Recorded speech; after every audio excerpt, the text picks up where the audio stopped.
बिस्मिल्लाहिर्रहमानिर्रहीम। अस्सलाम वालेकुम। प्रोग्राम इख्तिलाफ राय के साथ मैं हूं इफ्तिखार काज़मी। कोई माने या ना माने, इक़्तिदार की गुलाम गर्दिशों में ज़बरदस्त तनाव का माहौल है और सूरत हाल इतनी संगीन है कि वज़ीर आज़म ने लंदन का दौरा मनसूख कर दिया। एस्टैब्लिशमेंट और खान साहब में अंदरूनी चपकलिश बढ़ चुकी है। खान साहब ये तासुर देने की कोशिश कर रहे हैं कि असल में फैसले कोई और नहीं कर रहा बल्कि वो खुद कर रहे हैं। अब खान साहब ने अमेरिकी टीवी को इंटरव्यू दिया और अमेरिका को एलानिया तौर पर अड्डे ना देने का ऐलान किया। उसके बाद उन्होंने लंदन का दौरा भी मंसूख कर दिया। इस पर इस्लामाबाद में चहमगोइयां जारी हैं। वाकफान हाल ये कहते हैं कि खान साहब खुद को खतरात में गिरा हुआ महसूस कर रहे हैं और किसी हद तक अदम तहफ़्फ़ुज़ का शिकार नजर आते हैं, जिसकी वजह से वो खुद को सियासी खुदकुश हमलों के लिए भी तैयार कर रहे हैं। तो इन हालात में उनका बैरून मुल्क जाना ठीक नहीं। अगर हालात ठीक होते तो खान साहब लंदन जाकर मैच एंजॉय करते। अब दूसरी तरफ अपोजिशन की तरफ से दोबारा जलसों और तहरीक शुरू कर देने के ऐलानात और खुफिया इदारों की तरफ से हुकूमत की गिरती हुई साख की रिपोर्टों से इस्लामाबाद में अफवाहों का बाजार एक बार फिर से गर्म हो गया।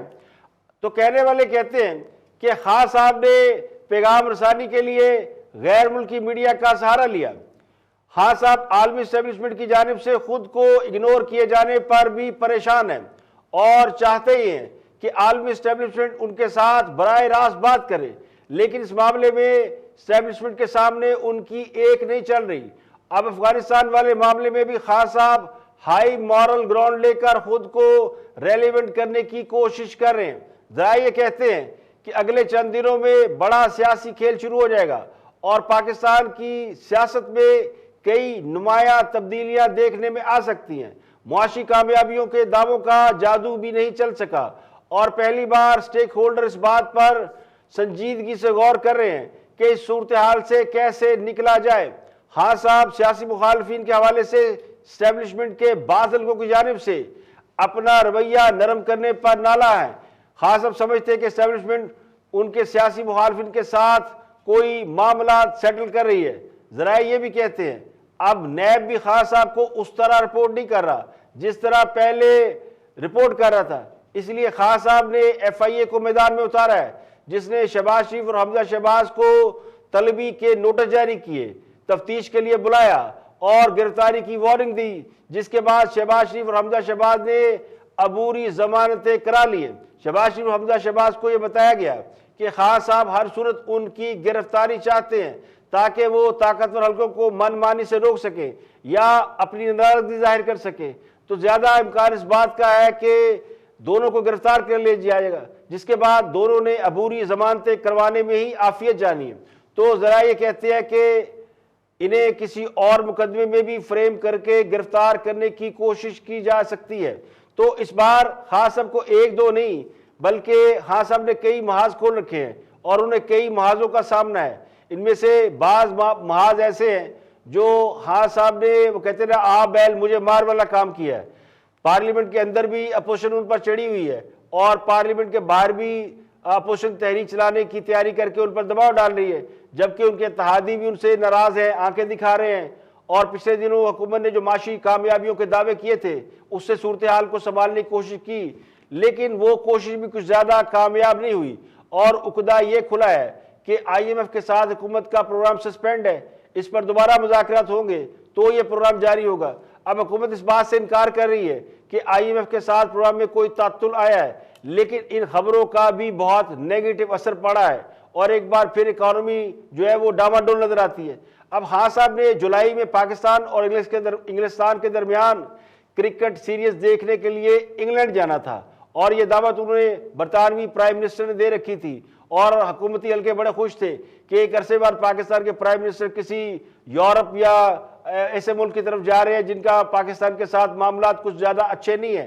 हुकूमती जराए ये भी दावा कर रहे थे, बहुत से वजीर, बहुत से मुशीर और उनके हमायती मीडिया के लोग ये दावा कर रहे थे कि खान साहब इस दफा बरतानवी वजीर के साथ नवाज शरीफ की वापसी के मामला भी तय कर लेंगे, यानी खान साहब नवाज शरीफ को लाने के लिए खुद जाएंगे। तो नवाज शरीफ को तो लाना तो दूर की बात, खान साहब को अपनी कुर्सी की फिक्र पड़ गई है कि पिछू कोई कम न पै जाए। अब हुकूमत के हामी इस बात पर बड़े खुश है कि खान साहब ने अमेरिका को अड्डे देने से इनकार कर दिया और इस काम के लिए अमेरिकी मीडिया के साथ उनके इंटरव्यू का खुसूसी बंदोबस्त किया गया, जिसमें खान साहब का पैगाम बड़ा वाज़िया था कि अगर अमेरिका को पाकिस्तान में अड्डे चाहिए तो इसके लिए उनसे बराह रास्त बात करना होगी, वरना ना ही समझे। Without a political settlement, there's a possibility of civil war. A political settlement in Afghanistan would mean a sort of a coalition government, a government from the Taliban side and the other side. There is no other solution. The Americans, before they leave, there must be a settlement. Will you allow the American government to have CIA here in Pakistan to conduct cross-border counter-terrorism missions against Al-Qaeda, ISIS, or the Taliban? Absolutely not. There's no way we're going to Seriously? allow any bases, any sort of action from Pakistani territory into Afghanistan. Absolutely not. Pakistan suffered 70,000 casualties, more than any other country, by joining the American war. We cannot afford any more military actions from our territory. We will be partners in peace, not in conflict. Pakistan's nuclear arsenal is simply as a deterrent to protect ourselves. As far as I know, our nuclear, the only one purpose, it's not an offensive thing.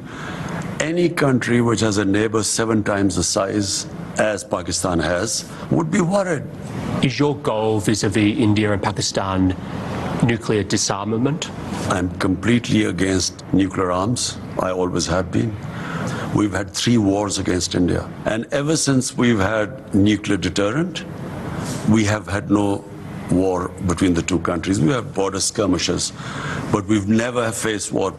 The moment there's a settlement on Kashmir, I believe the two neighbors will live as civilized people. We will not need to have these nuclear deterrents. China has been one of the greatest friends to us in our most difficult times.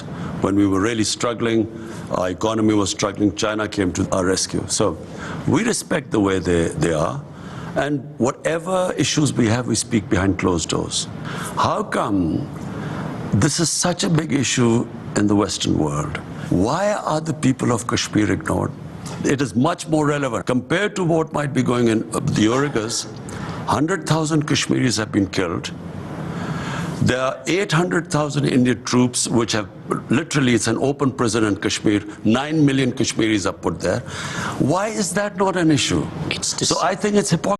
तो खान साहब ने बबांगे दोहल America को अड्डे देने से इनकार किया है। ये बहुत हाई मॉरल ग्राउंड है, मगर कहने वाले कहते हैं कि खान साहब और उनको लाने वाले की आपस में कोई लड़ाई नहीं है, बल्कि ये नूरा कुश्ती है और खान साहब की इमेज बिल्डिंग हो रही है। हिंदुस्तान से तिजारत नहीं करूंगा, इससे पहले बहुत बड़ा फैसला था जिसके बारे में कहा जाता था कि एस्टेब्लिशमेंट चाहती है हिंदुस्तान से तिजारत हो, लेकिन खान साहब कहते नहीं होगी। एक और खबर आई कि एस्टेब्लिशमेंट चाहती है अमेरिका को अड्डे दें, या अमेरिकी कह रहे हैं कि जी हमारी बात हो गई है और खान साहब कह रहे हैं कि वो अड्डे नहीं देंगे। तो ये खान साहब की गिरती हुई साख को सहारा देना है या उनकी इमेज बिल्डिंग करना है। तो अमेरिकी कह रहे हैं कि हमारी बात हो चुकी है, लेकिन खान साहब से चुके, खान साहब भी सच्चे हैं, खान साहब से तो बात हुई नहीं, तो खान साहब भी कह रहे हैं कि वो अड्डे नहीं देंगे। लेकिन पाकिस्तान की सियासत से वाबस्ता लोग ये बात अच्छी तरह जानते हैं कि इस किस्म के फैसले सिविल प्राइम मिनिस्टर अकेले नहीं कर सकता, और इससे पहले अमेरिका जब ये कह चुका है कि उसकी पाकिस्तान से बात हो चुकी है, वो तफसीलात भी बताने से इनकारी हैं। तो कहने वाले ये कहते हैं, लुब्बे लुबाब ये है कि खान साहब अमेरिका को इनकार करके अपनी गिरती हुई साख को सहारा देने की कोशिश कर रहे हैं और ख़ुद को ताकतवर वज़ीर-ए-आज़म के रूप में पेश कर रहे हैं, ताकि जो इंटरनेशनल एस्टेब्लिशमेंट है वो उनके साथ बात कर सके या उनकी हुकूमत को किसी तरह की जो गारंटी या सपोर्ट चाहिए वो उनसे मिल सके। तो एक और आम खबर जो शहबाज शरीफ और हमजा शहबाज के हवाले से कि अदालत ने शहबाज शरीफ और हमजा शहबाज को 10 जुलाई तक अबूरी जमानत दे दी है। लाहौर की सेशन कोर्ट में मुस्लिम लीग नून के सदर शहबाज शरीफ और नायब सदर हमजा शहबाज की तरफ से दरख्वास्त की गई थी कि FIA ने उन्हें मालियाती स्कैंडल में तलब कर रखा है। FIA को मुकम्मल रिकॉर्ड दे चुके हैं, लेकिन FIA उन्हें गिरफ्तार करना चाहती है, इसलिए उनकी जमानत मंजूर की जाए। तो अदालत ने शहबाज शरीफ और उनके साहबजादे हमजा शहबाज दोनों की जमानत 10 जुलाई तक मंजूर कर ली है। अब पेशी के दौरान शहबाज शरीफ ने कहा कि उन्हें समझ नहीं आई कि उन्हें नोटिस क्यों जारी किया गया है। उन्होंने जेल में भी कहा था कि शुगर मिल से उनका कोई लेना देना नहीं है, उनके वालिद से विरासत में जो जायदादें मुंतकिल हुई वो उन्होंने बच्चों को दे दी थी। तो शहबाज शरीफ ने कहा कि मैंने पूछा था कि शुगर मिल से मेरा क्या ताल्लुक है, तो कहा गया कि आपके बच्चों की शुगर मिल है। तो साबिक वज़ीर आला पंजाब शहबाज शरीफ का कहना था कि बतौर वज़ीर आला उन्होंने शुगर मिलों के हवाले से या शुगर से मुतल्लिक बहुत अहम फैसले किए। 2014 में जब सिंध और पंजाब में गन्ने की कीमत में फ़र्क आया और पंजाब में गन्ने की कीमत 182 रुपये फी मन थी और सिंध ने 180 रुपये रखी और यकायक सिंध ने गन्ने की कीमत गिराकर 155 रुपये कर दी, तो उन्हें भी कहा गया कि गन्ने की कीमत कम कर दें। लेकिन शहबाज शरीफ ने कहा कि मैंने ये बात जो है वो नहीं मानी और सिंध हाई कोर्ट के फैसले में गन्ने की कीमत 172 रुपये रखी गई। तो मुझे कहा गया कि हाई कोर्ट का फैसला आ गया है, अब तो सब्सिडी दी जाए। तो मैंने एक बार फिर बात नहीं मानी और ये कहा कि पैसा अवाम का है और मैं इसमें कोई जो है वो गलत हरकत नहीं कर सकता। उन्होंने कहा कि 2012 में एथनॉल पर 2 रुपये एक्साइज ड्यूटी लगाई, पूरे पाकिस्तान में कहीं भी एक्साइज ड्यूटी नहीं लगी, तो शुगर मिल मालकान उनके खिलाफ अदालतों में चले गए। 2019 में जब तहरीक इंसाफ की हुकूमत आई तो उन्होंने आकर ये ड्यूटी वापस ले ली। अब वो पैसा जो खजाने में जा रहा था वो वापस हो गया। अगर मुझे फ़ायदा लेना होता तो मैं ऐसे काम ही ना करता। तो FIA ने शुगर स्कैंडल में शहबाज शरीफ को 22 जून यानी मंगल के रोज़ और हमजा शहबाज को 23 जून उससे अगले दिन तलब कर रखा है। और FIA ने यह भी कहा था कि अगर शहबाज शरीफ पेश ना हुए तो उन्हें गिरफ्तार किया जा सकता है। अब उन्होंने पूरी जमानत करा ली है और ये तय कर लिया है कि वो FIA के सामने पेश होंगे और FIA के सवालात का जवाब भी देंगे। यहाँ पे लेंगे एक ब्रेक और ब्रेक के बाद जब वापस आएंगे और भी हम मौज़ूआत आपके साथ शेयर करेंगे, हमारे साथ रहिएगा।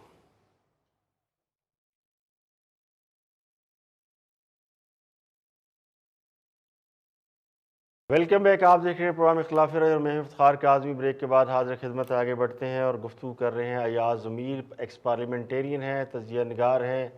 देखते हैं कि वो क्या फरमाते हैं। वॉच बादशाह मुफाहमत, तो ये भी बादशाह मुफाहमत है।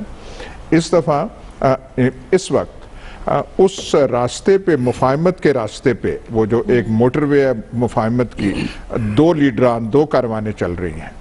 एक कारवाने जरदारी और एक कारवाने आधा शरीफ। पूरे शरीफ तो नहीं जा रहे, लेकिन यहाँ पे नून लीग का फैसला तो अमलन हो चुका है। जो भी कहते रहे, -1 अमलन नून लीग में आ गई है और अब जो नून लीग की ज़बान है और जो बोली है वही है जो कारवाने जरदारी की है कि भाई एक हद तक बात की जाए, उससे ज़्यादा उलझाव ना पैदा किया जाए।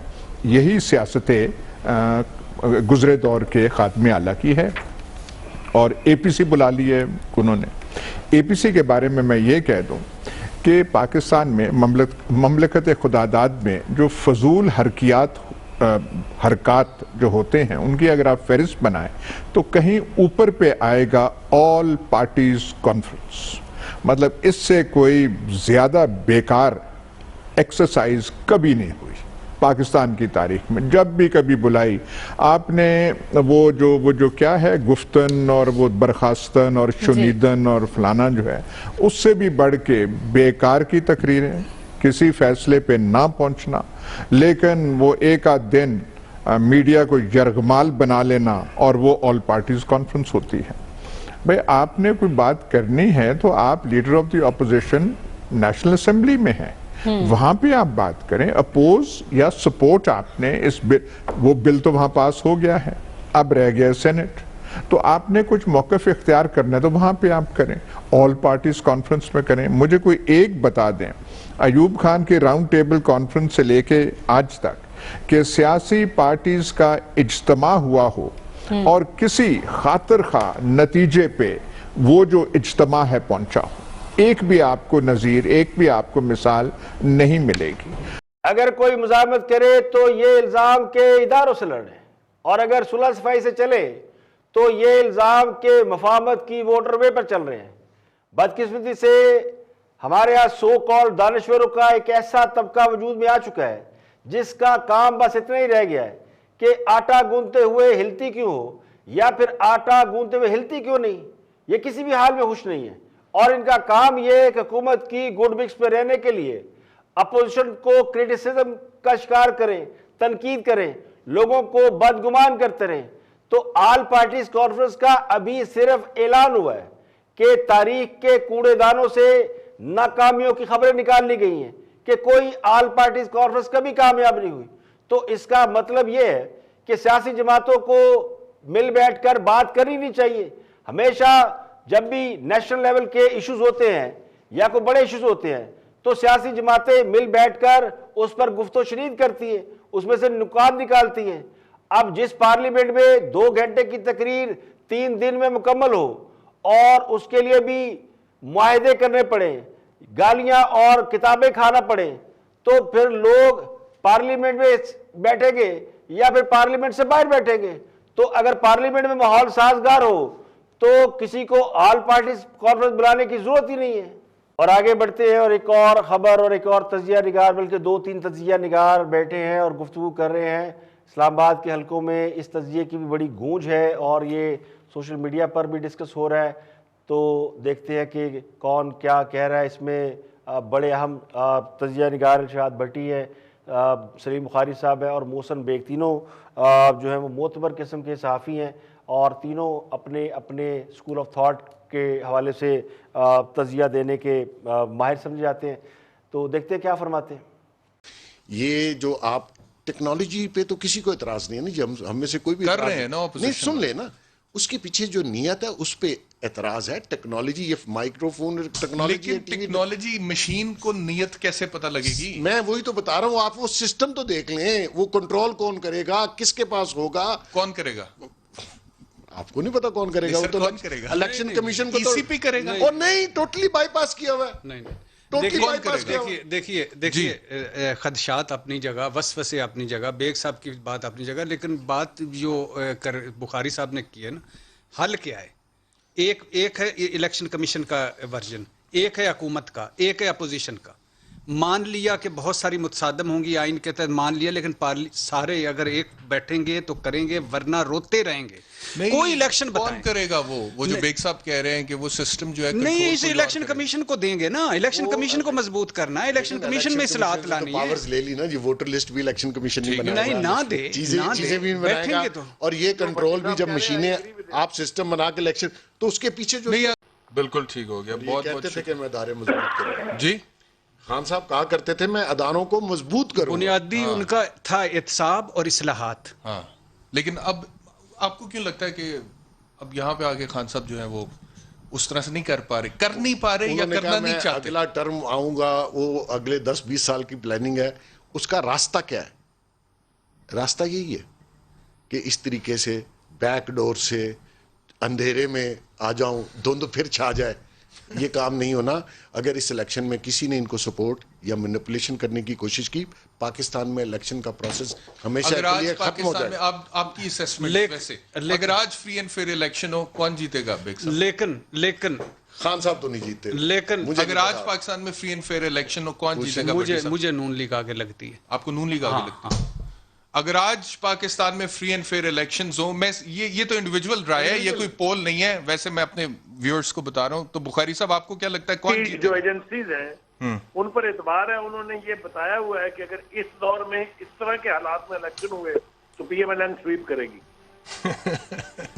लेकिन प्लीज अल्लाह के नाम पे सारे स्टेक होल्डर्स मिलकर इंतखाबी इस्लाहत कर लें, वरना फिर रोते रहेंगे। बिल्कुल ठीक हो गया, बहुत शुक्रिया आप तीनों मेहमान। तो कहने वाले कहते हैं कि आज अगर इलेक्शन करा लिए जाएं और इलेक्शन फ्री एंड फेयर हो तो मुस्लिम लीग नून कामयाब हो जाएगी, और ये बात ज़िमनी इलेक्शन में भी साबित हो चुकी है।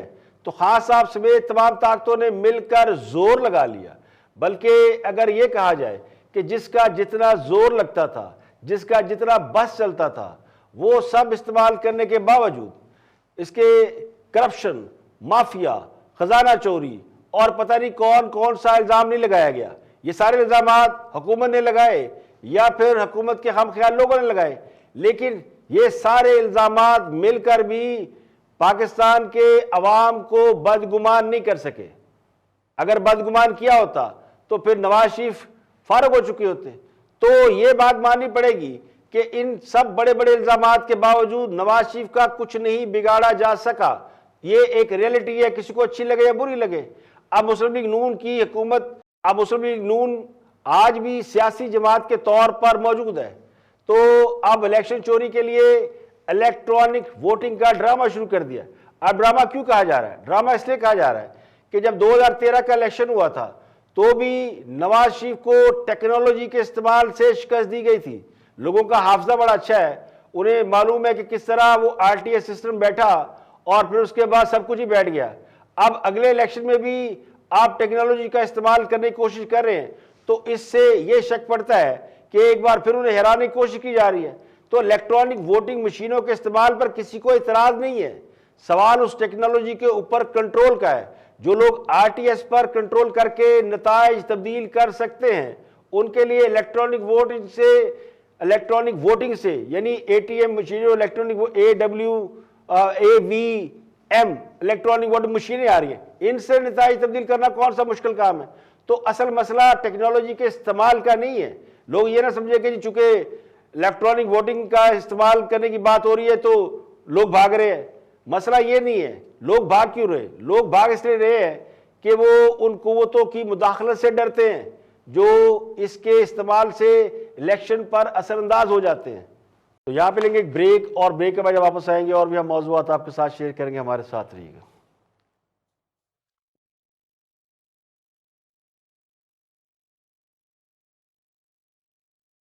Welcome back. आप देख रहे हैं प्रोग्राम इख्तिलाफ राय और मैं इफ्तिखार का आज़म। ब्रेक के बाद हाजिर खिदमत है। आगे बढ़ते और गुफ्तगू कर रहे हैं वज़ीर मुमलिकत बराए इत्तलात और नशरियात फ़ारूक हबीब। देखते हैं कि वो क्या फरमाते हैं। वॉच फ़ारूक हबीब। 8 से 2018 तक 10 साल पीपल्स पार्टी नून लीग की हुकूमत रही। आप रिकॉर्ड उठा के देखें कि पीपल्स पार्टी ने नून लीग के खिलाफ और नून लीग ने पीपल्स पार्टी के खिलाफ इन 10 सालों में कितने वॉकआउट्स किए, कितने बायकॉट्स किए, कितनी हुल्लड़बाजी हुई, कितनी गालम गलोच हुई, आपको ना होने के बराबर नजर आएगा, क्योंकि दोनों का मुकमुका था। यहाँ पर पिछले 3 साल के अंदर अपोजिशन की जो दिलचस्पी है वो दिलचस्पी सिर्फ है वो प्रोडक्शन आर्डर्स लेने के लिए है, पब्लिक अकाउंट कमेटी की चेयरमैनशिप लेने के लिए है और उसके बाद उसे इस्तीफा दे देना, बाइकआउट कर देना, इसके अंदर रही।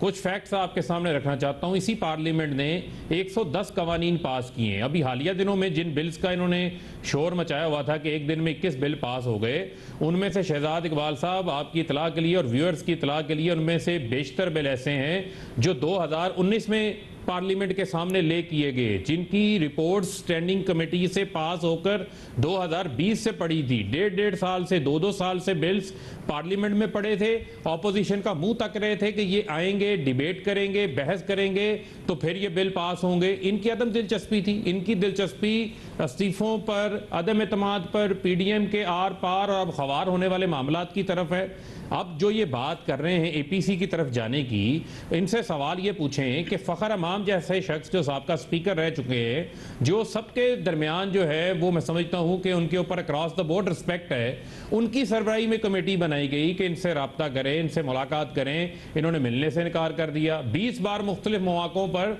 स्पीकर कौमी असम्बली ने डिफरेंट मौक़ों के ऊपर इनको दावत दी, ये बैठने को तैयार नहीं होते।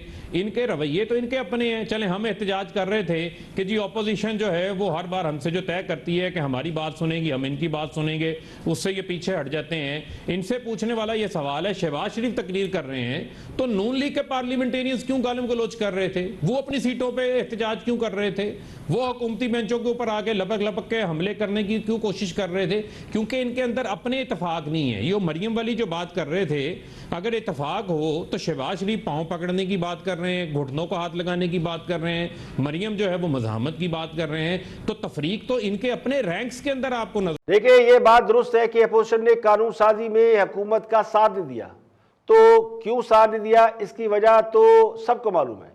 हाँ साहब ने हुकूमत संभालते ही जब अपोजिशन के लोगों पर करप्शन के इल्जाम लगाए और उन्हें पकड़कर अंदर करना शुरू किया, एहतसाब का नारा लगाया और आम लोगों को गिरफ्तार किया, और ये गिरफ्तारियां उन्होंने सियासी मुखालफिन की और अपने सियासी मुखालफिन को खान साहब और उनके वज़रा, मुशीर, तर्जमान दिन रात बैठकर बुरा भला कहते रहे, चोर कहते रहे, डाकू कहते रहे।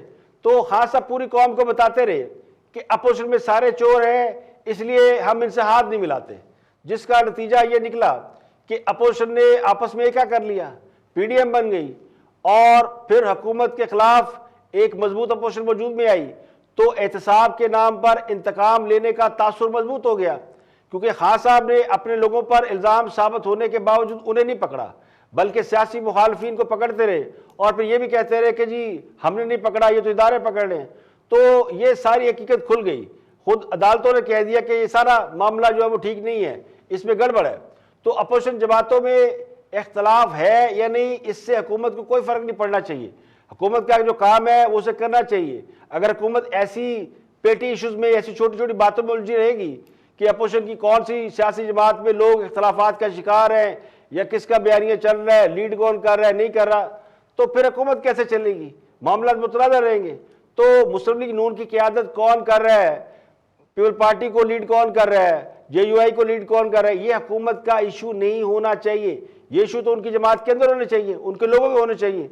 तो बदकिस्मती से हुकूमत ने पहले दिन से अपोजिशन को चाबक मारकर उन्हें दुबकने पर मजबूर कर दिया। अब जिसको चाबक पड़ा हो तो वो फिर हमेशा टांगे मारता रहता है, तो जिसका खमियाजा कानून साजी में नाकामी की शक्ल में निकला है। आज के लिए इतना ही, कल फिर हाजिर होंगे मजीद खबर हो तब सो तजियों के साथ। प्रोग्राम खिलाफ राय से इफ्तिखार का आदमी को इजाज़त दे। अपना बहुत बहुत ख्याल रखिएगा।